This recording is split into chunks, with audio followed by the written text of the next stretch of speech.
Welcome to HoknesComics.com. It is November 19th, 2014. Today is the official release date of Spider-Woman #1 from Marvel. It's got a bunch of variant covers. This is the one that's been all buzz all year long, the Manara sexy cover. But they decided to cover up her butt with the logo of Spider-Woman. Now, I happened to order 2 copies of this 1:50 ratio variant. I pre-sold them both for $100 each, knowing it was going to be popular. But I'm glad I sold them before we found out that the butt was covered, because I do expect demand will drop a bit. There is also a really cool 1:25 ratio variant.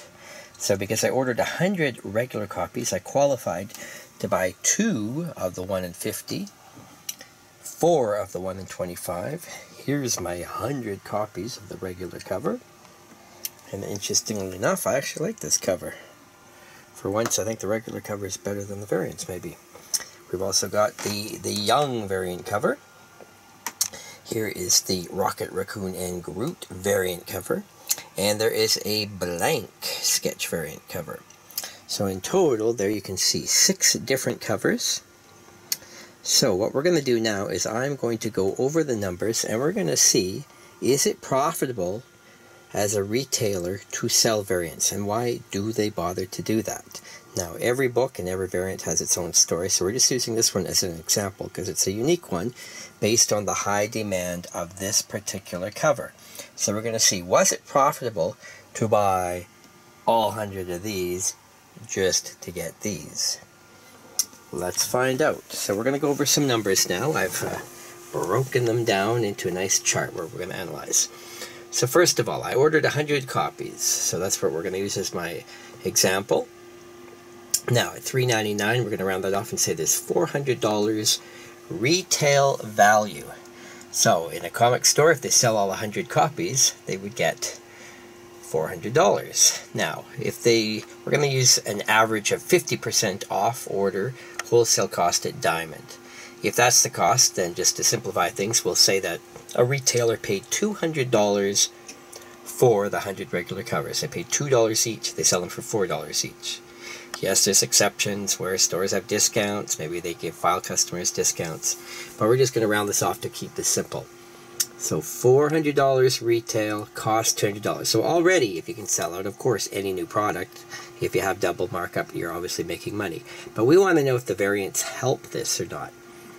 So looking at the blank covers and the young covers, well, they basically can be ordered in any quantity you want. So those aren't going to go up in value, likely.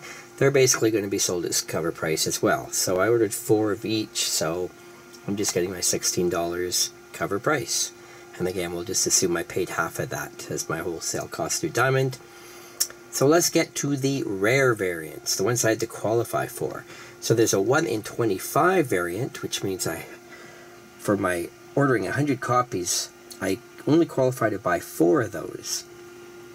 Now, as a general rule, I tell people that you should pay half the number of the ratio in dollars. What does that mean?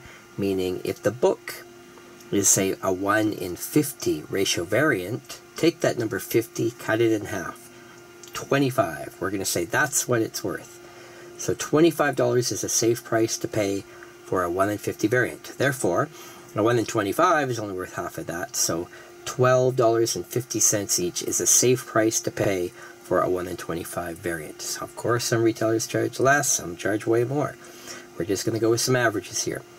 Okay, so that means I got my 2 Manara sexy butt covers, and they should sell for $25 each for the total retail of $50. And the 1:25 variants, 4 of them at $12.50 each, also equals $50. So based on that, I should make $100 off those 6 variant covers. Plus, I'm making my $200 profit on the regular cover if I sell out. So you can see my total wholesale expense through Diamond before shipping and taxes, etc., is $240 US. If I sell all of these books at retail, I should get about $532. So is that worth ordering them? Well, definitely. But here's the problem. Most comic stores can't sell 100 of those. Not because of the quality of the book, it's just how many customers actually want it. If you have a big comic chain and you can sell 100 copies, well, great, then you're laughing. There's your profit. You more than doubled your money easily on this. So, is there profit if you sell out? Of course. But what if you can't sell out? How many regular covers must you sell to break even? So then, if we keep those variants at the prices I quoted, $100 profit for the 6 rare variants, I basically need to sell $108 worth of regular covers.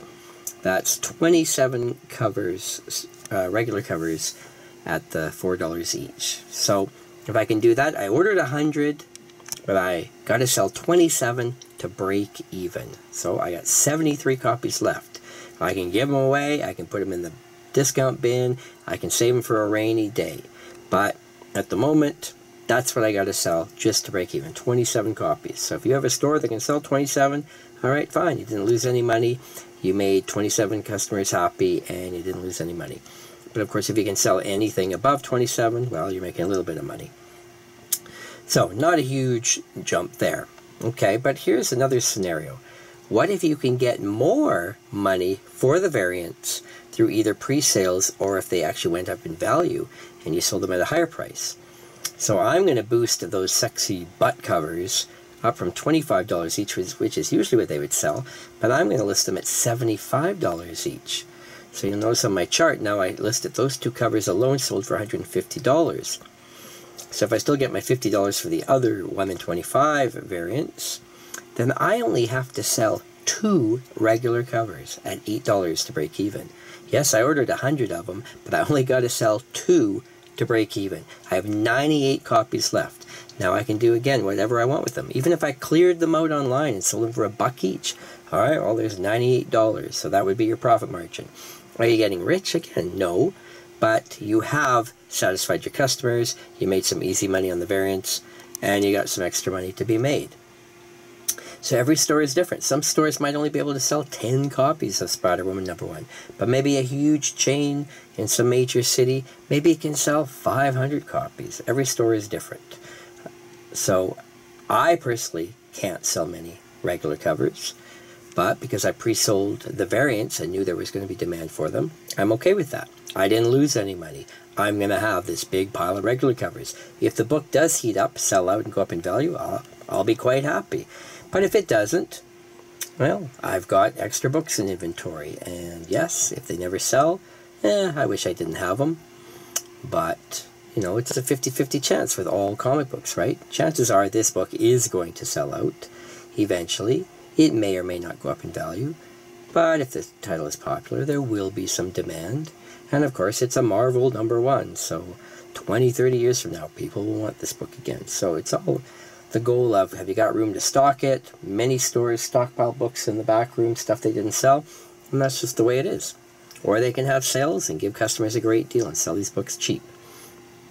Now I mentioned to you I pre-sold those 2 butt covers at $100 each, so you see that's even another $50 profit. So technically, without selling any regular covers, I've actually made a little bit of profit. So I've still got $400 retail worth of regular covers to sell. I may sell none, I may sell all. Time will tell. The book is brand new today. So there's just some thoughts to keep in mind as a retailer's point of view. Now, as a collector, do I think you should buy these books as a pre-sale at top dollar? Well, if you really want to own the book, or you think it's even going to go up even further, then sure. Otherwise, I would say no, you shouldn't. Most variants do drop in value after a month or so because demand drops down as people want the next big thing. Comic book collectors and consumers are very impatient people. They want to own the book today, and they always pay through the nose for these variant covers. 95% of the time, they do drop in value. What you do gain, though, is owning a really cool, rare book that nobody else has. And keep in mind, most comic stores do not even order these variants. Why did I order these ones? Only because in pre-sale with all the hype for those butt covers, I knew that I was going to make decent money off of them. Otherwise, if I look at the original scenario where I had to, just make some profit, I'd have to sell all the regular covers. So, if I have a store that can sell all the regular covers, great. Then the profit from the variants is just gravy. So some stores are not going to bother ordering these variants because they're going to go, you know what, I don't want to mark them way up. I don't know if there's a market there in my personal retail store to charge way above price on a new variant. So they have to order accordingly. If they think they can sell 25 copies, chances are they're going to order 25 or 30 copies. Stores have a tight budget. They order thousands of products every month. Diamond actually promotes 2,500 new items in every single monthly catalog. No repeats. 2,500 items. It costs approximately $60,000 retail to order one of every item in the Diamond catalog each and every month. It's very hard for any comic book store to keep up with that, and so they don't even try. And that's the same with these variant covers. Many stores don't even try to carry these variants. Sure, if they know they can sell 25 regular covers, well, they'll order the 1 in 25 variant because it's just basically a free bonus book for them to make a little bit of money. But they're not going to order extra. They just wouldn't. So I do believe that 95% of comic book stores would never order this variant unless they know that they can sell 50 regular covers to pay for it. Otherwise, it's not worth the risk. Stores are in it to make money. They need to fulfill orders for their customers, but they need to make a profit or they don't stay in business. I'd be happy to talk about this further with you, so drop me a line at hoknes@hotmail.com, and of course check out my weekly market reports at our website, hoknescomics.com, and of course we've got our weekly videos of all the new hot books and new series debuting. So thanks again for watching.